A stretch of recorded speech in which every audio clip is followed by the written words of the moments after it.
हमार YouTube channel NSP निराला music ला लाइक शेयर और सब्सक्राइब करे बर झन भुलाहू।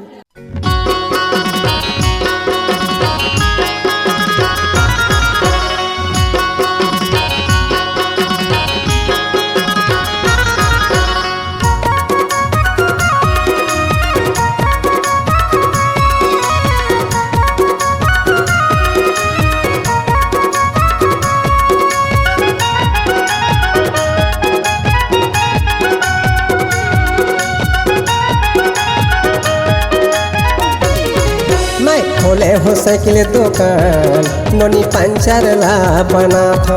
मैं खोले हो साइकिल दुकान नोनी पंचर ला बना था। पैसा नहीं है तबली तोला, पैसा नहीं है तबली तोला कॉलेज में पहुंचा था। मैं खोले हो साइकिल दुकान नोनी पंचर ला बना था। मैं खोले हो साइकिल दुकान नोनी पंचर ला बना था।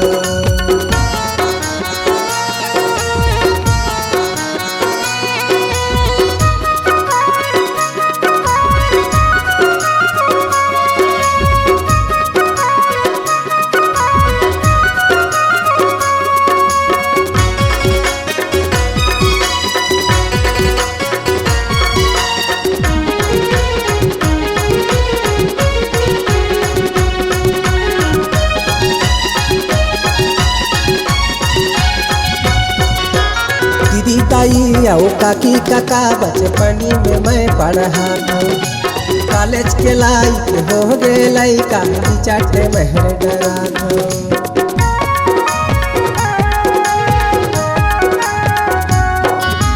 दीदी दाई आओ काकी काका बचपनी में मैं पढ़ा था।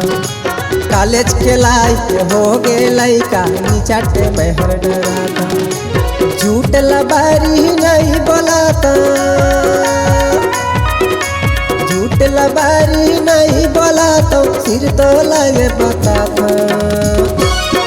मैं खोले हो साइकिल दुकान नोनी पंचर ला बना था। मैं खोले हो साइकिल दुकान नोनी पंचर ला बना था।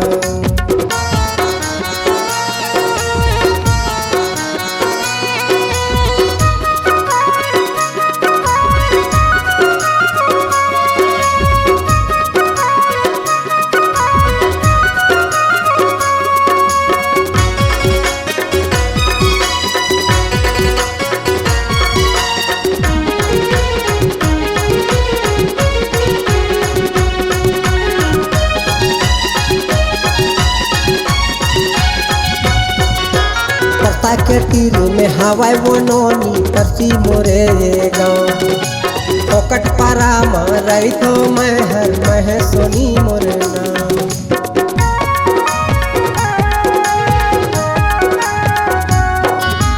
करता के टीरी में हवाई वो नोनी तरसी मोरे गाँव फोकट पारा मारई तो मैं हर मह सोनी मोरे नाम। ढीला पर तोर साइकिल के बेरे, ढीला पर तोर साइकिल के बेर कसकी में चपका था। मैं खोले हो साइकिल दुकान नोनी पंचर ला बना था। मैं खोले हो साइकिल दुकान नोनी पंचर ला बना था। पैसा नहीं है तबली तोला, पैसा नहीं है तबली तोला कॉलेज में पहुंचा था। मैं खोले हो साइकिल दुकान नोनी पंचर ला बना था। मैं खोले हो साइकिल दुकान नोनी पंचर ला बना था। मैं खोले हो साइकिल दुकान नोनी पंचर ला बना था। मैं खोले हो साइकिल दुकान नोनी पंचर ला बना था।